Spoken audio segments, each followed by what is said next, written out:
Hi everyone, this is a really easy hairstyle. Look at this, I've got a ponytail on the right hand side like that, and I'm going to take a section. Now you can do whatever you want with this. It's your hairstyle once you learn it. Watch this.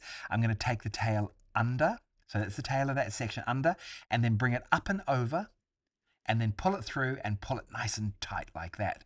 Then add the tail into the ponytail base. Put a section clip there to hold it, and then come in and add your next section. And we're going to repeat this over and over again. We're going to create this beautiful look. Look, there it is, over and through, and the tail back into the main tail. I'm going to bring this all the way around, and I'm going to create a beautiful curve so this looks like a little shell on the side of the head. This is a very elegant hairstyle, and I think this is one of those sort of hairstyles where the devil is in the detail. This is a great one to add into your collection if you want something very simple.